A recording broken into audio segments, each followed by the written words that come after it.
Welcome to the Bad News Radio podcast. I know what you're all thinking.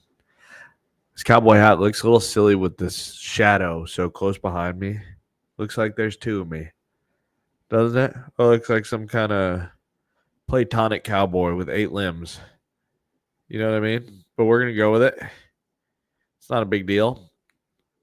Tonight is going to be more of a experimental podcast. And I'm not talking about anything sexual unless you want me to be. But I'm just feeling so weird tonight. You know, there's a lot going on. I didn't even, I just sat down to do this and there's change all over the desk. I don't have change. I didn't put this there. So maybe I'm doing something right. I feel like there's something kind of esoteric about finding pennies, isn't there? Something like that. Ooh, imagine if they found me like this. Whoever they are the same people who started the Malibu fires. Don't you think? They are the same people who brought down the Twin Towers. I don't know. I'm not in a very funny mood.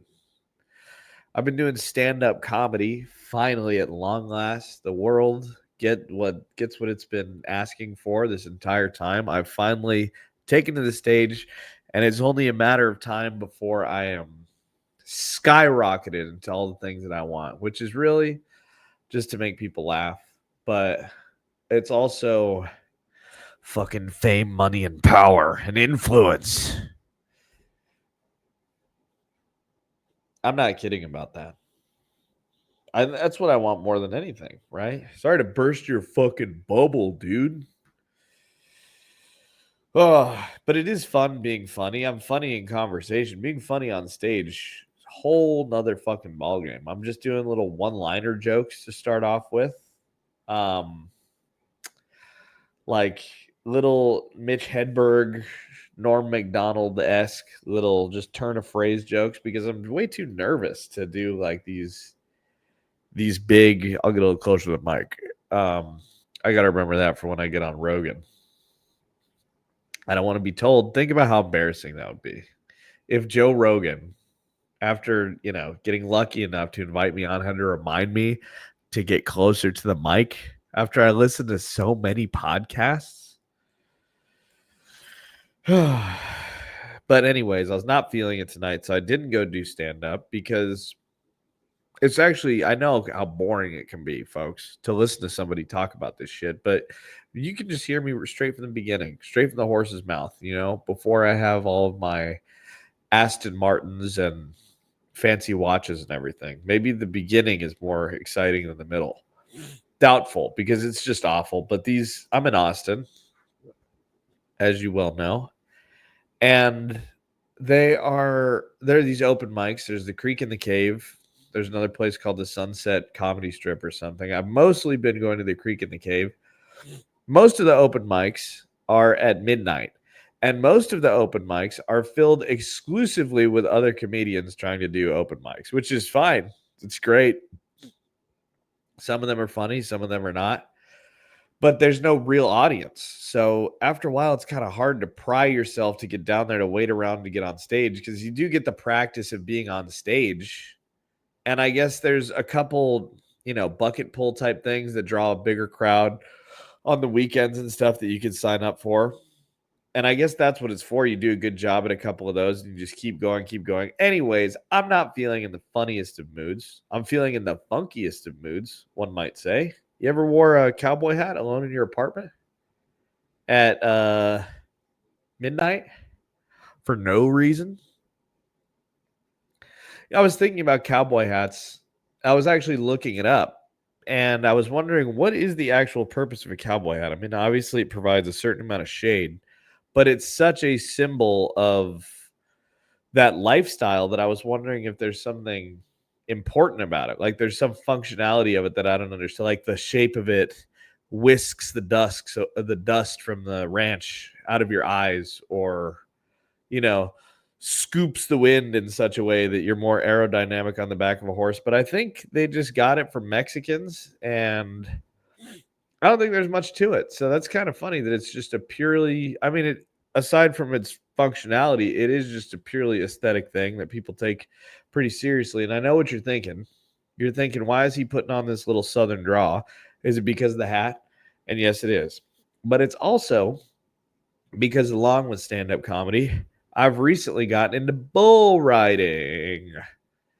And bull riding might be the best and only good thing that I have ever done and will ever do with my life, because it's just so fucking stupid, and it's just so superfluous and um, unnecessary and just extraneous to any good practical thinking about what you should be spending your time with or the risks that you should be taking. I mean, there's a million things that are even cooler for myself. I like to work out. I like to train martial arts. I like to fucking I like to be active. I like to have the use of my legs, all my limbs really. But bull riding, to really a pretty strong degree, just puts all that in jeopardy. And it's something that's just, I mean, it's really not like any other thing that you're going to do. I mean, I guess there's some things that are more reliably going to fuck you up if you continue to go at them. Like if you wanted to go compete in specifically boxing, I guess there's a pretty good chance you're going to be getting walloped in the head for a certain amount of time, and that that's not good, and that that's an inevitability when you get in there.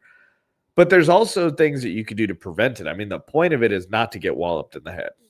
The point of bull riding is just to stay on the bull for 8 seconds. That's kind of the easiest part. Not staying on it for 8 seconds. I haven't been able to do that yet. Far from it. But being on top of the bull is the fun part. It's when you fall off of the bull and where you fall off the bull and how you fall off the bull. That's the scariest thing. But really, I have a governor on myself at times, because people have told me that I can come off as a little pretentious. And let's just throw that out the window. How can you be pretentious in a cowboy? I feel like it kind of evens it out, right? If you're pretentious and you're wearing a cowboy hat, you kind of somewhere in the middle of just being really fucking cool, you know? And I can just keep doing that as a little nervous tick. Little how you doing? No, but really, I mean, to be kind of like analytical about bull riding, it is such a concentrated, I don't even want to use the term metaphor, because there couldn't be anything less metaphorical about jumping on the back of a 1,600-pound bull in a little steel cage and holding on by one hand and then letting it go and then jumping around and then you fly off of it. I mean, there's nothing more literal and real than that. But the lessons that you can get out of that are just like, I've never experienced anything quite like it. I mean, you're first of all, it's a fucking bull, right? You box, you grapple, you fucking do MMA, you fucking drive cars. You do just about goddamn anything that society considers to be high risk, and all that shit's fucking cool. Real cool. I'd like to drive cars like that someday, It's fucking badass, but all those things have some kind of engineered element or some like human component that you are fundamentally at odds with. If you're fighting against another person. Now, granted, that person is trying to take your fucking head off and kill you, really. For all intents and purposes, they're trying to harm you to the point where you can't physically continue fighting them. And that's fucked up, you know? But you're still dealing with the will of another person who, for the most part, there's a rule set. There are parameters that go into trying to make you as safe as possible. But really, the interesting thing is you're dealing with the will of another human being. And most human beings are not psychopathic. And the people who are psychopathic, there's this institution in the way of the referee and the competition and the rule set and all these things. You get into a car, the thing is supposed to function properly. That the odds that you're dealing with there, I mean, you're racing against other people, but the mortal danger that you're facing is chance. So I think that probably competitive driving, like competitive, like MotoGP or something, that stuff is probably as comparable because that you do expose yourself to just the open sore of chaos erupting around you. Nobody can be at fault. You're kind of there's not even really a will that you're dealing with. You're dealing with the kind of like mechanical happenstance of the physics of the world. A bull, on the other hand, again, metaphorically, kind of not metaphorically, is something. It's a deranged, frothing beast that, although they're kind of predictable, they're also not that fucking predictable. And the consequences of getting stepped on or falling the wrong way are fucking dire, you know? And there's just something about that. There's something about the perfect poetry of the pointlessness of it and the the idness of the bull and the ballsiness and the kind of stupidity of the sport. And so that's, aesthetically or, essentially those are the interesting things about it. But I mean, on a real level, if you want to get over fear of just about fucking anything, there's nothing that's more of a concentrated exercise in confronting your fucking fear than standing and climbing over that buck and shoot. I don't know if I've done it enough times to say buck and shoot yet because I don't really talk like that. But let's just say climbing into that buck and shoot, okay? Sitting on top of that bowl and feeling it shift around under your weight, leaning on your fucking leg with all of its bulk, tying yourself, strapping yourself onto that thing, heating the resin up. You get about like a minute or two to sit there, especially me. I'm not trying to fucking make any money doing it. I'm just fucking doing it, you know? And you're sitting there, you got about 2 minutes to sit there and really ask yourself, like, what I could have just, it's like when you take acid and you're climbing and you're about to have like a bad trip or you think you might. And this happened to me a bunch of times when I did that, where it's you just look around, you're fucking 17 or something, and you go, it's Tuesday. I could have just gone to the mall and eaten a Auntie Mae's pretzel with that tasty sauce. I didn't need to fucking take acid and like put my fucking cognitive chips on the table and start fucking playing the roulette wheel of what today was going to bring. I could have just been a good boy.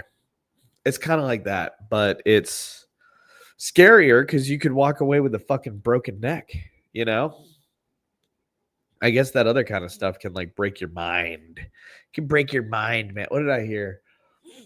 I was at the Eeyore's birthday party a couple of years ago, and there was this fucking old white guy with like white hair, white beard, dressed like a wizard.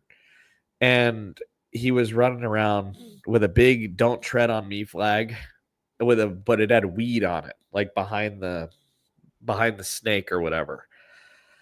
And I remember just being so disgusted. I was like, aren't you? You're somebody's grandpa, and you're coming out here putting on this like Wookiee, like, hey man, it's Austin, so we're like libertarians, but like we want you to get an abortion while you're fucking smoking weed. It's just, I don't know. That's all, If that's what you believe, then that's what you're gonna believe. But there's something about the like external, like just that nobody wants an old liberal grandpa. That's just really fucking lame. It's just not a good look. But anywho, yeah, you want to dilute your ability to. I mean, bull riding has absolutely assisted me with conquering my fear of public speaking. Again, I don't know how funny this podcast is going to turn out to be, but I was mortified to go up on stage.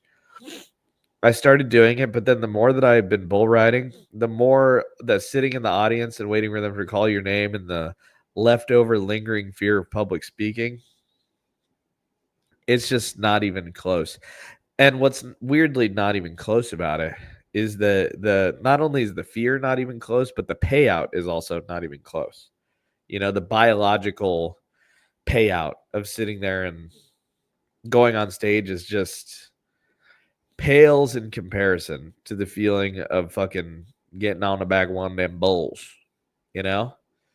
And a lot of things are like that in life, unfortunately, is there's some highs that are just too high to keep chasing them.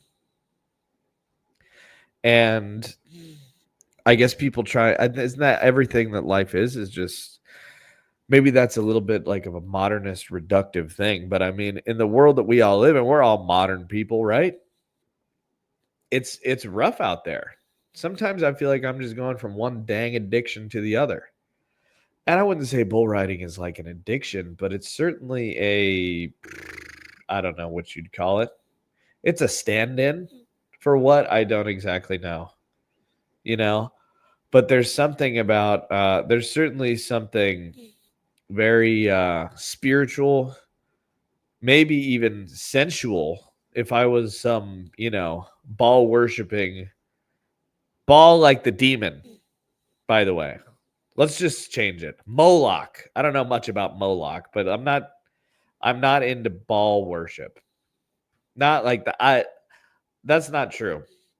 For the sake of the joke, I'd like to amend that point because not only am I not into worshiping the demon ball, and I'm not interested in worshiping balls like testicles.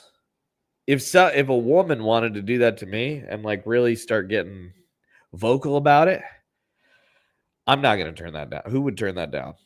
Anyways, sitting on the back of that bull is a spiritual, like a sensual. It's so, you ever have one of those dreams where a mermaid comes and visits you and like takes you swimming in a kelp forest and then like whispers in your ear and you get chills all over your body, but you can breathe underwater somehow. And then she takes you onto the shore of an island, but it's like and then your second grade classroom is there. And then you look at her and she looks like the girl you used to have a crush on in second grade. And then your teacher's like your mom, and she's writing on the board some equation to how like a TV how cathode rays work or something like that. You ever fucking dream like that? And you kind of try and you found little like it's red there. Those dreams are like reminiscent of like moments that you've had in your life with real people and real things, like real zeniths of existence that are like we're so almost painfully real and good that when your brain presents them to you in a dream and then you wake up, it's almost like a fucking sick joke that you have to go through it at all because it's just so nice. Like life can be so nice sometimes. And then when it's not so much like the complaint that it's not, it's more of like a defiance of the inconvenience of existence. In the way of all this, like I wouldn't call it hedonism. I wouldn't say that like the really good high point feelings of life are hedonism. It's something else, maybe like connection or something like that. Because that's what we all want. We all want connection fundamentally more than anything.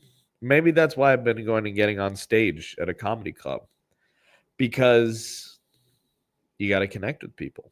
And I've also been looking into a lot of self-help stuff, not self-help stuff, self-harm stuff. No, I'm kidding. I really am kidding. That's kind of gay. Um, that's kind of gay. No, but where's I going with that? So yeah, life can be really good, and then sometimes it's just not for a little while in between the good. Sometimes that time is longer for others. Sometimes that time never ends, you know? But in the meantime, I mean something that you can almost kind of you can send up as a waving flag of defiance towards the valleys of life, stick it way up there, is you could go bull riding. And it's just so antithetical to anything else that you might find yourself enjoying, like a cup of coffee with an old friend or a good movie that you're watching with a lover or learning something about your mom that you never knew as an adult that humanizes her further for you and makes you appreciate how Jesus, how hard life could be for your parents who you always just viewed as your parents. if you're not going to have moments like that, sentimental moments like that, you might as well get on the back of a bull. You might as well go do stand-up comedy. You might as well go train martial arts. You might as well go do something fucking crazy. And I'll tell you this. How long is this? 20 minutes? This is going to be a short one, folks. Okay. But I'll tell you this, not that you asked, but since I have you, um, Teddy Roosevelt Teddy Roosevelt's story has changed my life so dramatically since I've been learning about it. Because, go look it up for yourself. But Teddy Roosevelt was this sickly guy as a kid. And then he got real smart, dove into books. And somebody told him, I don't remember who, but somebody basically told him, like, listen, bro, you're gonna be this wiry, spazzy, asthmatic guy if you don't start to build yourself up. So he started wrestling, he started boxing, he went to Harvard, he wrestled, he boxed, he would go hunting, he would go to clear his head, he would go fucking for moonlight fucking super fast horseback rides through the mountains. He purposely inoculated himself from fear and purposely became like a strong man and like a figurehead of, I don't know, American style masculinity. And that shit's fucking cool. And he was the one who really pushed me over the edge. I mean, I had already been bull riding a few times before I started learning about Teddy Roosevelt, but I was kind of like, is this the best thing for me? I'm going to get hurt. I'm going to break my arm. And I might come on here with a broken arm sometime. And I don't have, I'll be honest. I don't think I would really deal with it that well or in the moment. Right now, I'm looking forward and going, I'm not the kind of guy who just rolls with shit like that. But maybe I can be and maybe I will be. And that's kind of the whole fucking point. So shout out to Teddy Roosevelt. He's got me bull riding. He's got me training. He's got me going to the gym. He's got me, what's all that? What's that other thing? Starting a business, trying to start a little business, you know? And it's hard, man. It's all very hard to keep yourself going sometimes. But at this point, I'm of the mind where there's just nothing else to fucking do. There just ain't nothing else to do. And here's something that I realized is I realized some of the things that I want, the currency that I want to get paid in. And I realized in order to get paid in that currency, I need to be like a really fucking cool guy, like a publicly cool person. And you can call that vain or shallow. And it's certainly very self-serving. But it is what it is. And I'm just not, this is, I'm not going to turn this into some fucking affirmation thing. But at this point, I'm just not going to stop until something happens. And I'd like to say this as well. And I wanted to make this point last night. But I got too tired to record the podcast because I'm like Teddy Roosevelt. I just get so tired, Is the bull riding thing. The bull riding thing. Okay. Now, you're looking at me, whoever you are, and this video may well get absolutely no fucking views whatsoever. It might get 2, it might get 3, it might get not enough to even get to the point 23 minutes and 35 seconds into this shit. But maybe someday, way down the line, it will be discovered. And I could be wrong about this, but this whole bull riding thing and being this like trying to revive this cowboy Renaissance American guy, this kind of non-suicide Hemingway that Teddy Roosevelt was, this thing that I'm going for. Listen, I have inadvertently and accidentally through one of these,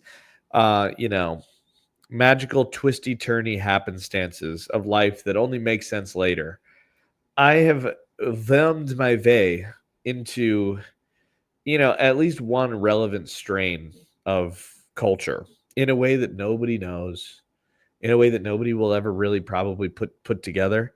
But I'm just telling you right now that this freaking bull riding thing, if there's some more a shuffling about it. Now, don't get me wrong. If nobody knows who the fuck I am, which they likely won't for another 3 to 5 years, hopefully not 10. That's what they say. Good God, you know. But let's just say like 3 to 6 years. If this happens before then Sure, I can't. Well, actually, that's actually not true. That's the whole point of this. So I'm confusing myself here. It may well happen before that, and it may well be because of me. Okay, which I know sounds crazy. I sound like such a fucking douchebag. Like it sounds like so like arrogant, and it is a little. It is a little, but like it's. I don't know what to tell you, folks. I don't know what to tell you. What else I do? The fuck else I do, man? Some black cowboys out there. Pretty fucking cool, you know? I didn't see that coming at all. Those guys fucking took me by surprise, took the world by storm. And I was out there with my friend. I took him bull riding, and he talks just like me. He talks just like a regular person. Now, I'm putting on this accent just for you and me, right? And we know I'm joking around. He gets out there, and you know how Quentin Tarantino will just start talking like a black guy when he's talking to black folks. My friend did that, but with country talking to these people. They're sitting there talking about these rodeos that they done entered. And they're like, yeah, man, I got my ribs stomped on. I done broke all my right. And then my friend who talks just like me is starting. It just goes, these are some bucking bull. These are some rank bulls out here, huh? What's like the nicest bull? And I'm like, fucking embarrassing me, dude. Ah, God. Ah, that's how I am most of the time. I seem calm on the outside, maybe a little lazy, maybe a little stoned, but on the inside, I'm going, ah, fuck, just 24/7. The wave. Um, Rest in peace to all those beautiful homes in the Palisades and Malibu. I think it's really nasty that so many people are so dismissive of those losses of homes just because these people are rich as hell and probably have more than one home. It's still just like emotionally tragic and violating, you know? Even if you can sustain the blow financially, it's still just very sad. But isn't there also so I do wonder if it crosses anybody's mind, and I'm not trying to be morbid here. Okay. I'm not trying to be like fucking edgy. I'm just saying, whether you lost your house or somebody lost, wouldn't there be something kind of is there something kind of freeing about it? Watching your house burn down, watching your I mean, obviously I don't want people to get hurt. That's not what I'm talking about. That's where it gets a little like, come on, you know? But I mean, to me, there is something about natural disasters that is interesting because I mean, I kind of want to get taken out by a force of nature. I guess you could call time a force of nature, but you know what I mean. I kind of want to get fucking swept away by a tsunami. I want to fall in a sinkhole. I want to get fucking swallowed up by a wave. I want to get like gored up by a bull. Not actually. I don't want any of these things to happen. I don't want to die in an untimely fashion, but also dying in an untimely fashion would be kind of sweet. My point with the fires is that kind of along the same lines. I mean, so long as nobody dies or gets seriously injured, which they will, and I get you can't take that away from it, but isn't there something kind of like isn't it kind of like a nice reminder? You know, like when you go to the beach, nothing is ever isn't it just kind of like we're so shielded from risk and destruction and like the the destructive powers of nature are so held at bay, and that's a good thing. That's one of the best things about modern life. But the thing is that after a while you start to get so fucking sidetracked with like these little side missions and like other considerations that come with a society so sophisticated that we've got TikTok and you're fucking dancing and shaking your ass around and fucking using this like propaganda tool of social media to satisfy your, like heightened emotional cravings that have been, like feedback loop delivered to you over and over and over again. And you've got all these like weird, twisty, turny modern problems to contend with that you just, like me, fuck, at night, just, oh my God, don't let me go back to sleep. I don't want to fucking dream anymore. You know? I don't want to have that dream again. You know, I'm sick of having these dreams. Now, how quickly would I forget about that if this apartment complex burned to the ground? I'm not saying that I want it to. I'm not suicidal. I'm not in self destruct mode or nothing like that. But I'm just saying that if an earthquake came and fucking drove a giant fucking fault line through the middle of Austin, Texas, and I had to go rescue my if I had to go rescue my kids who were staying with their mom with her new husband who's a doctor and put him in my limousine and then drive through the city of Los Angeles, find an airplane with enough fuel in it that's about to be abandoned as all of LA slides into the ocean, and then I fly to a place that if I had to go through all that and I made my way up to the Himalayas where billionaires have built themselves arcs that are being guarded by monks, and I got on there. Wouldn't that be kind of nice? Wouldn't I forget about all that shit? You think I'd be having the only dreams that I would be having would be the dreams of fucking my house is on fire. Shit, my house. I'm just fucking sweating because the smoke alarm. Beep, beep. I'd hear that in my dream and I'd dart up. Fuck, you know, or a tsunami. If I managed to survive, if I managed to fucking climb up a tree and live off of fucking coconuts for a couple weeks until the water receded. You think I'd be fucking? You think I'd leave that the same person? Huh? Even driving in a car, you get in a big accident. You fucking. I just saw some guy get absolutely fucking obliterated out here in Austin, and I tried to help. There goes the jewel in my crown in heaven, but Lord knows I tried to help. I got out the car, tried to pull him out, and he was fucking all kinds of fucked up. And I don't enjoy that. But I mean, can I just be honest about the fact that things like the fucking the meaty, ugly, fucking filth caked violence of the back of a bull or of a forest fire or of some guy all mangled in his car over on 7th Street or anything else about any of that. The fucking of it, kind of brings you back to reality to where you're just a guy. You're just a guy with very thin skin. You ride a motorcycle around. It's hard to forget how thin your skin is. You're like a flower petal, really. With the forces, you know how you just a flower petal? With the forces that we interact with on a day to day basis, you are a sunflower and you're gay. Fucking gay guys. I'll probably put this out. I don't know how I'm coming across in this. This is a really, I don't know. It's hard to be really, really emotive for me. It's hard to really let loose on something like this, but I mean, I haven't done one in a while, none that I've released. So, maybe you can tell I'm starting to do the comedy thing. So I'm on here. I'm kind of channeling like some different people who do podcasts and stuff. I don't know how it's going to go. Because I'll just, I'm so good when I'm like ranting to the right people, like my friends. That's how it starts, I think, for everybody. It's like, man, I'm fucking hilarious. And I'm pretty funny around like randos too, you know?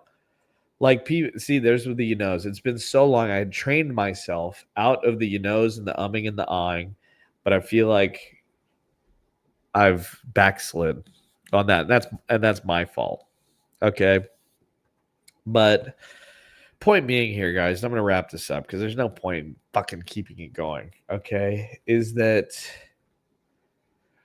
I don't know. I don't know what it is exactly, but I think I've discovered some kind of like calling or some kind of just like plain black and white, truthful honesty about what it is that I'm doing on this big old rock. And I think what I'm trying to do is gain money, power, influence, and attention. And I think the means of which I'm going to do that is I'm going to attempt to do that through the art of comedy and the medicine of laughter. You know, um, does it sound vain or shallow? I mean, this isn't. This is the funny thing. Just to elaborate on that for a second, since I'm trying to be very upfront about all this, because I think in the first episode on YouTube, I was going so crazy that I wanted to speak to the audience in such a way, kind of half ironically, that I wanted to start my own kind of like religious sect where you just pay me and use me as like a pay pig spiritual tribute to your own failings. You know, you're never going to get rich, so you might as well make me rich. I might bring that back because I don't know if it's funny, but I think it's effective and I think it will work. And I think I can incept you people into ironically, just shoveling money into my mouth with offering nothing, you know? But what I mean by money and power and attention and influence and all that stuff, I want the things that like come with that, you know? Like people are always complaining that, and really what I'm saying is very basic because those are just, I have certain goals and certain things that I want. I want to be around certain kind of people. I want certain people to want to be around me. You know what I mean? And this, as adults, it's like hard to make friends and all this fucking bullshit. But really, what I think that they mean by that is that just nobody has any reason to be around you. You know what I mean? I mean, unfortunately, it's very cut and dry. Like, it's a very kind of Nietzschean, Andrew Tate-ish kind of ugly thing to say, where it's like your value is determined by like what you do. You can say that, but like being a bricklayer, which is fucking cool, by the way. Those kind of guys make me feel like a pussy, you know. But being a bricklayer, I don't think that the point is necessarily that you can go like people people will hang out with you. So in the off chance that you need a new porch walkway or something like that. Like that's a little silly, but it's something about everything. It's like the money that you make, it's like having the truck, it's the fucking the know-how and the other friends that you have and the collaboration. I mean, this is just I don't know what you'd call it. I mean, it's pretty obvious, but it's just finally kind of dawned on me that as fucking fun of a person as I am, and I am a fucking hoot and a half, guys. I'm really telling you. I'm so much fun to be around. It's like it's frustrating almost because there's just not that many people to share it with. I want to spread my wings and I want to be fun for everybody. And then if it benefits me at the same time, which it will, but to what end? Because once, the really cool thing would be being able to pursue hobbies one at your leisure. Once you've made enough, generated enough, ugh. Oh God. Oh, just kidding. Once you've generated enough money or whatever to you ever just like squeeze your penis just constantly all day long just to make sure it's still there. Once you've made enough money to where you kind of have more time, the cool thing about being a rich guy, and don't take this as some kind of like, he's doing this to get rich. I mean, come on. You know what I mean? I'm also starting this little fucking business. So fuck you, actually. I'm not just doing this for this. I'm doing it all for me so I can get rich. So fuck you. Okay.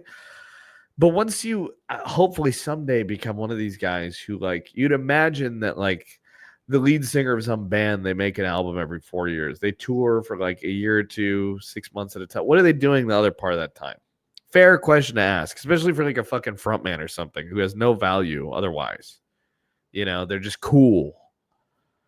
They do a lot. So what do? They travel. Maybe they've got other business ventures. Point being, you could pursue hobbies. Like I could learn how to bricklay or lay brick, what have you. I could learn how to weld, which is not, none of these things would be hard to learn, but I just want to do other stuff because I don't want to be a fucking bricklayer or fucking welder. But I think shit's cool as fuck, you know? So there's that. That's probably the coolest fucking part right there is just being able to learn, becoming a student of life, if you will. And then the other thing, which would be cool for a while, but then it would wear off, is the traveling. Because the nice thing about traveling is that the world is so big when you have no money. Because traveling is a privilege, or it's a luxury. Let's just say traveling is a luxury, sometimes a necessity. But we all know the type of travel that I'm referring to, and it is a luxurious thing. But even if you people made me rich, which I don't know, if you wanted to, I guess you could. Fucking maybe I'll just start throwing the Venmo up, like right here, just like fucking is that big during the podcast, to where it's almost the size of my head. Just a Venmo and a Cash App right there. But if you were to make me rich, and let's just say that that's not what you wanted to do, and you resented me for the mere suggestion, and you want me to have more like artistic integrity, or you think that I'm, insecure for wanting attention and influence, that kind of stuff, punish me and take away the novelty of travel by sending me lots and lots of money. Okay. Now I'm kidding here, guys. Of course, that's a whole bit, a hilarious bit that I've been doing. But listen, I'm going to go till 45. So I've got 4 more minutes. I'm just fucking fed up tonight. I know that I'm acting a little silly. I'm kind of just putting it on. My vibe is a little skitter scatter. I'm aware. And I skipped the open mic tonight because you fucking go in there and it's just the same 8 comics, and that's fine. But I want an audience I want to know how good my fucking jokes are. And I'm stuck with these little short jokes right now. I want to know that my jokes are good enough. I'm being a pussy. I keep kind of hiding behind my phone. I keep like reading them a little bit, even though I kind of remember them now. So I need to back off the phone. I need to walk around, tell my jokes, establish my vibe as a comedian, see what that's like. And then I want to get into start doing like the medium form jokes, but other than that, the business, I got to do that. The bull riding, I got to keep doing that. The training, the lifting, and then the comedy. I'm not trying to be anybody but myself. And I'm just trying to go absolutely crazy. And I'm just trying to fucking open myself up to the flower of life, man. Is there anything worse than fucking hippies who really still believe that shit? I mean, hippies don't even exist, but like wooks or just like people who are just like into that stuff. It's like, man. And how are people? Listen, there's a lot of people who could beat me up. So many of them. It's crazy, And doing the martial arts thing, you realize like it's most of the people at the gym too, But at least I'm like trying, I don't understand how people could go around at these music festivals. They're like 30 and they have a body like ET, and they're going around talking about like neuroplasticity and psilocybin and ketamine and fucking and fucking I'm trying to permaculture. That permaculture stuff is probably cool. I don't know that much about it, but I think it's like farming or something. But the other like spiritual, like we're gonna heal the world, man. It's like fucking get a job, dude. Fucking do so, like, but you know what? Really, not to be a what's that? Total subjectivist about everything. Maybe, I don't know, but I guess if everybody wants some of the things that I listed. Money, maybe not. Power, influence, attention, maybe connection. Maybe they could be, because why do you want all those things? To connect with people. If your little hustle is going around to music festivals, calling yourself fucking Saphiron and, getting blasted and saying a bunch of stupid shit to people, and people like it, and you get people's phone numbers, and you get to text them and call them and go watch drum and bass sets at your city with them, and then you get to me. That's good. That's good. That's good. I'll leave you with 2 things, 2 completely unrelated things. They're not that obscure. One of them is actually very hippy dippy, but I just thought of it. And I don't think that this is what's happening to me. This is extremely dramatic because it's certainly not. But it's like, I don't know, it feels related. There's a Ram Dass quote where he says, I don't even know if it's a quote. He parroted the idea, and that's where I first heard about it, of something that he refers to as like the dark night of the soul. He's not talking about Batman. And I think he's actually talking about something that's like maybe slightly specific to like the yoga spiritual journey or something like that. But that's not how I take it. I take it as just having just one of those days sometimes, you know? And I don't think I am having one of those days, but those days are not far behind and they're not too far off. You know what I'm saying? And then the other thing is that I remembered, and this is very well known about Teddy Roosevelt over on the East Coast, the fucking East Coast. He was, I think, president or maybe the governor of New York. And he got a call that his wife was to give birth. And so he made haste for his home. And when he arrived, he found that his wife was in kidney failure and that his mother had contracted some horrible illness. And a couple days later, they both, I think it was February 18th or something like that, and they both died on the same day. His wife and his mom. I'm pretty sure the baby survived. I should know that. But his diary entry on the day that they both died just said that the light. Ugh, what a fucking douche. This was supposed to be this like fucking profound thing, but I don't want to misquote it. I think it's specifically light has gone out of my life. Light has gone. Yes. Yes, the light has gone out of my life. That was his diary entry. And now I fucking hang on a minute. Cock-sucking piece of fucking shit. There we go. I almost lost the tab. I've got like 50 tabs open. But yeah, the light has gone from my life. Huh? Now, I don't know much, but I know that's pretty fucking sad. You know? And if you're sad tonight, I hope you feel better. If you're happy, I wish you more of that. And if you're high and tired and need to eat more chicken like me, then you best get to doing it because the night ain't getting any younger. So until next time, Bad News Radio Podcast. Farewell.